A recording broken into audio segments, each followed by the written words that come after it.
Hey there, my name is Gavin, and I want you guys to tell me if you've heard this beat before. This beat is taken directly from Megan Thee Stallion's 2020 song, Savage, and I don't know if you guys heard the song. It's kind of funny, and it's kind of a banger, I'm not even gonna lie. Now, I want you guys to hear this beat.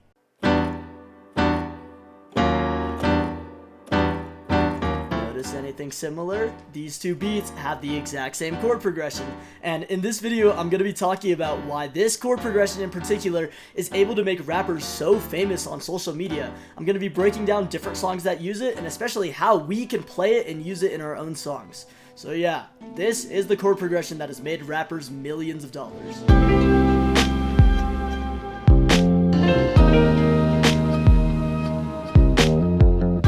So I'm going to be breaking this video down into 3 parts. The first part's going to be talking about songs that use this chord progression. The second part's going to be talking about how this chord progression works, how it harmonically functions, what's really going on here. And the third part's going to be talking about why I think it's going so viral and why it's so popular in the first place. What makes this chord progression so special over anything else that we hear. So let's first go into songs that use it. So I've done the due diligence to compile a small list of songs that use this chord progression, and there are so many more than the ones that I just have here, but these are the ones especially that I know the most well. So I don't want to get demonetized immediately, but here are kind of small snippets from each of them and the chord progression that we're talking about. Better find a mop, it's getting sticky and savage, yeah. Classy, bougie, beanie. This right here a took it, ain't no. Hey girl, you know it's been a little minute since you and I. yeah, bad chips like yeah. I've been going through something. So I've already mentioned it a little bit, but let's talk about the harmonics of what's actually going on here. You know, we have this concept of scales. We have C, D, E, F, G, A, B, C for C major, right? And this scale is really simple, it's really laid out, and it has a really nice sound to us. Now, what we're doing when we're making these progressions is we're completely turning those scales on its head. Yes, idea of it being diatonic, we're getting rid of that completely, and we're shifting it to a very chromatic progression. We're no longer fitting our chord inside of a set scale, rather we are just playing another chord that neighbors it. And these neighboring chords, more often than not, have a soft resolution into our first chord. So what I mean by this is, let's say we're playing a C sharp major chord. This doesn't traditionally resolve to a C major chord, yet if you play it with the right context, you can make a C sharp major chord resolve down into a C major chord. And this just doesn't apply to C sharp or C, it applies to every single note on the piano. So let's say I'm playing an F major, I can resolve an F major down to an E major.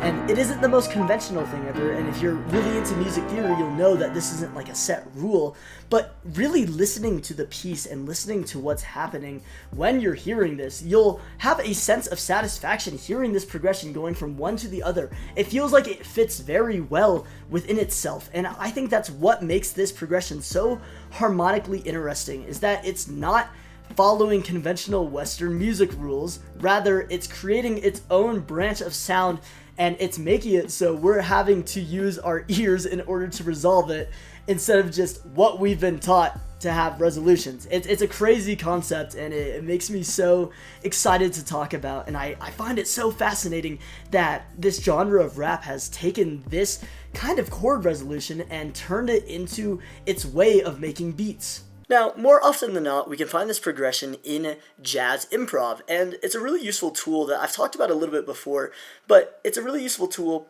to increase your creativity in your progressions. And what I mean by this is, let's say we're in, like, I don't know, the key of E flat major, right? We can have a traditional 2-5-1 progression right here, and that sounds pretty good.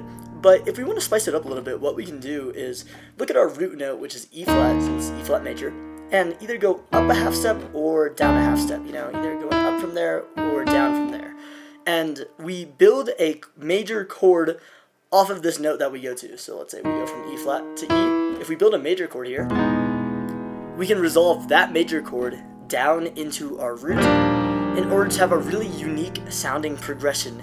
And it's something that throws in a lot of flavor into something that's otherwise kind of standard. So let's say I'm playing a progression.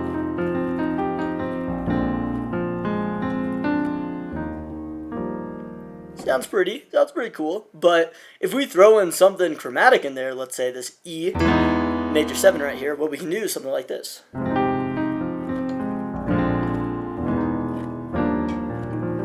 it adds just that extra little bit of flavor, and our ears really like to hear that. And it works both directions too, so let's say I want to go down to this D, what I can do is like...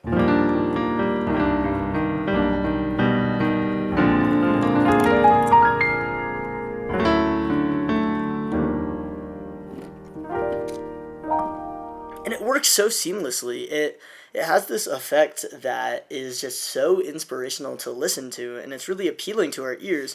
And I think rappers, and especially just music artists in general, are taking advantage of this progression and utilizing its function to be able to make more interesting music and make more interesting and unique progressions overall. And it allows us to do some really cool things. I'm just going to play a short improv section, and then we'll get right back into the rest of the video. But you can do really unique things with these resolutions. So let's say I'm in, I don't know, let's do D major, right?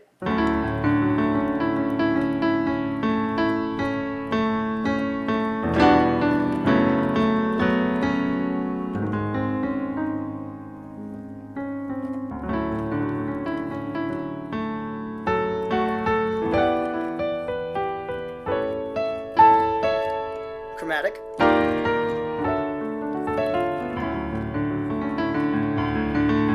Right? Oh yeah. And then we do like a...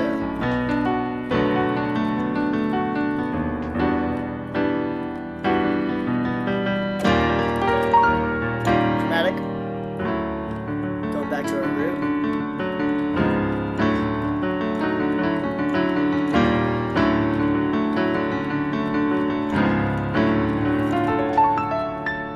And it's just, it adds so much flavor and texture and clarity to our improv and everything that we make.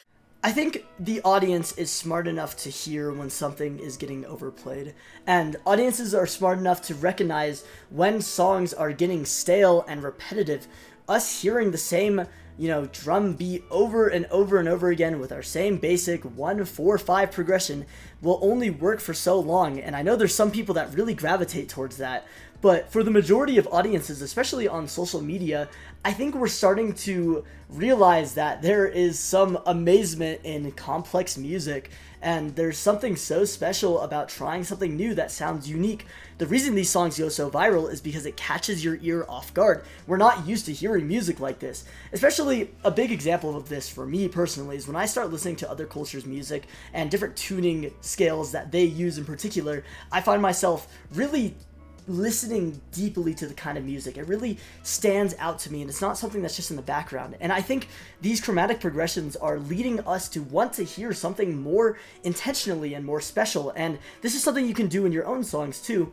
Try doing something that you've never heard before when trying to compose music. It'll make such a world of difference in just the recognizability of your song, but as well the catchiness and every part of it in general. And I plan on talking about this concept a lot more, but really what I want you guys to focus on is next time you're listening to the radio or something like that, try to listen for chords that really stand out to you, and it'll help you compose your own music. Especially, it'll help you understand why certain songs are way more popular than other songs. Check out a lot of the artists' most popular songs, and you'll recognize that there's something that makes this song stand out over any other song, and in this case, these chord progressions that are chromaticized rather than being diatonic make a world of difference. So yeah, thank you guys so much for watching this video. I really had a fun time researching these different kinds of songs and playing a little bit of segments for you guys. I have a lot of fun doing that. And if there's anything you guys want to see or hear next, let me know. But I hope you guys have a great day.